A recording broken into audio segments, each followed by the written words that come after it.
Guys আজিৰ ব্লগটো ইয়াতে আৰম্ভ কৰিলোঁ। আজি মানে মই অকণমান দেৰিকৈ দোকানত যাম আৰু তাৰ আগতে মানে মই চুলিখিনি বহুত বেয়া হৈ গৈছে, সেইকাৰণে মই অকণমান হোম ৰেমেডি মানে ঘৰত মানে পোৱা বস্তুকে মানে ইউজ কৰিম বুলি ভাবিছোঁ। আৰু আপোনালোকে দেখিয়ে আছে মই জবা ফুলৰ পাত আৰু এল'ভেৰা মোৰ ঘৰতে আছে, সেইকাৰণে মই এই দুটা বস্তু মানে লগাম। কাৰণ মই চবকে দেখি থাকোঁ এইবিলাক কৰি থাকে, কিন্তু মই কৰিব সময় নাপাওঁ।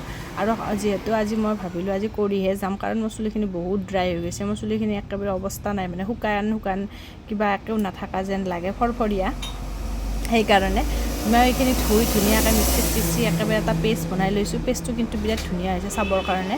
আৰু তাৰপিছত মই চুলিখিনি মানে খুলি চুচি লৈছোঁ। য'ত মানে নক'ব আৰু চুলি ষ্ট্ৰেট কৰাটো একেবাৰে ভাল কথা নহয়, কিন্তু মোৰ হিচাপত আৰু আগৰ যিটো নেচাৰেল চুলি আছিল মোৰ সেইটো খুব ধুনীয়া আছিল। কিন্তু চুলি ষ্ট্ৰেট কৰাৰ পিছত মোৰ চুলিখিনি নহয় একেবাৰে বাউলি পাগলি টাইপ হৈ গৈছে। আৰু ইয়াৰ পিছতে মই পূৰা এডালকৈ চুলিখিনিত মানে ধুনীয়াকৈ আৰু অলপকৈ সানি কেনে গোটেই চুলিখিনিতে মই এই জেলখিনি এল'ভেৰা আৰু জবা ফুলৰ ফুলে পাতে চব মিক্স কৰি লগাই দিছোঁ। লগাই দিয়াৰ পিছত চুলিখিনি মানে লাৰি পূৰা মোহাৰি একেবাৰে মানে কোনোফালে এৰা নাই আৰু চব ফালেই মানে লগাইছোঁ, যাতে চুলিখিনি মানে অলপ ধুনীয়া হয় আৰু মোৰ কাৰণে।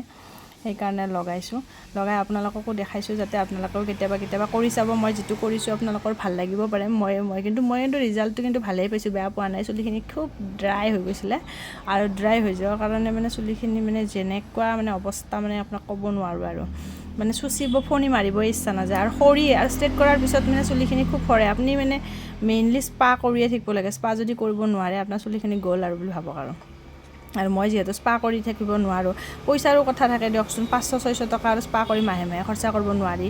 তাৰে উপৰি আৰু ধৰকচোন সেই যিমানখিনি খৰচা হয় আৰু আমাৰ কাৰণে এফৰ্ডেবল নহয়। তো মোৰ ইয়াৰ পিছত মানে মই অলপমান তিতা লাগিছে। তো চুলিখিনি শুকাই অকণমান বেছি টাইম থকা নাই, মই আধা ঘণ্টামান ৰাখি দিছোঁ। ৰাখি দিয়াৰ পিছত চুলিখিনি মই ধুই ফনিয়াই দিছোঁ। ইমান ধুনীয়া হৈছে মানে চাই ভাল লাগিছে। কিন্তু মাজে সেই বুৰবুৰীয়া যে এল'ভেৰাৰ সেইখিনি বাজি আছিল। থকাৰ পিছতো মানে মই ফণি মাৰিছোঁ যদিও যোৱা নাই, কিন্তু শুকালে গুচি যাব এইবিলাক, ইমান টেনশ্যনৰ কথা নহয়। কিন্তু আপুনি সপ্তাহত যদি এবাৰ বা দুবাৰো এইটো কৰিব পাৰে বহুত লাভৱান হ'ব। আৰু যদি মোৰ ভিডিঅ'টো চাই ভাল লাগিছে প্লিজ শ্বেয়াৰ কৰি দিব। ধন্যবাদ আপোনালৈ।